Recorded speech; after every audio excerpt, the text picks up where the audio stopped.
여야가 예금자 보호 한도를 1억 원으로 상향하기로 합의하고 시행 시기 등에 대한 논의에 들어갔습니다. 5천만 원으로 묶여있던 예금자 보호 한도가 24년 만에 2배로 뛰는 만큼 머니무브와 예금 보험료율 조정 등을 둘러싸고 금융권이 술렁이고 있습니다. 김도아 기자입니다. 예금자 보호 한도를 5천만 원에서 1억 원으로 상향하는 법안이 국회를 통과했습니다. 국회 정무위원회는 오늘 법안심사 제1소위원회를 열고 이런 내용의 예금자 보호법 개정안을 결의했습니다. 개정안은 정무위 전체 회의와 국회 본회의를 거쳐야 하지만 여야가 합의한 사안이라 사실상 통과된 것으로 볼 수 있습니다. 다음 달 중 국회 의결 및 정부 이송, 정부의 공포 등의 절차를 거칠 전망입니다. 예금자 보호 한도가 24년 만에 선진국 수준으로 올라가게 되면서 그동안 여러 통장에 분산 예치하던 금융소비자 편의는 올라갈 것으로 관측됩니다.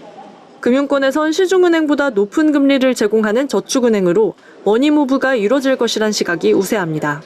특히 저축은행 중에서도 상대적으로 신뢰도가 높은 대형 저축은행으로 자금 쏠림이 예상되면서 중소형 저축은행들은 예금보험료율 부담만 커져 수익성이 되레 악화할 수 있다는 우려도 나옵니다. 금융위원회가 지난해 진행한 연구 용역에 따르면 보호 한도를 1억 원으로 올릴 경우 저축은행 예금은 최대 25% 증가할 것으로 추산됐습니다. 이동자금은 은행 예금의 1% 수준으로 전체 시장에서 영향은 크지 않지만 저축은행 간 수신 경쟁이 벌어질 경우 일부 소형사에는 충격이 될 수 있다는 전망도 나옵니다. 여기에 예금보험료율 인상 수준을 두고 은행들은 촉각을 곤두세우고 있습니다. 예금보험료는 금융사가 지급 불능 상태일 경우를 대비해 예금보험공사가 걷는 법정 부담금입니다.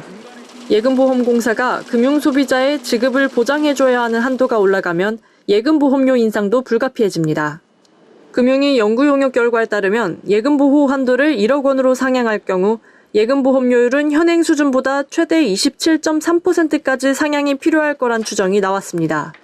예금자 보호 한도 상향으로 대형 저축은행만 수혜를 볼 것이란 전망이 우세하자 은행권과 중소형 저축은행 등은 보험료 인상 부담에 부정적인 분위기입니다. 예금자 보호법 적용을 받지 않는 상호금융권도 개별법 개정안을 통해 예금자 보호 한도 수준과 시기를 동일하게 맞추는 작업이 이어질 것으로 보입니다. 한편 예금자 보호법 개정안은 이르면 오는 28일 국회 본회의에서 처리될 전망인 가운데 보험료율 산정안을 둘러싼 진통은 한동안 지속될 것으로 전망됩니다. 서울경제TV 김도아입니다.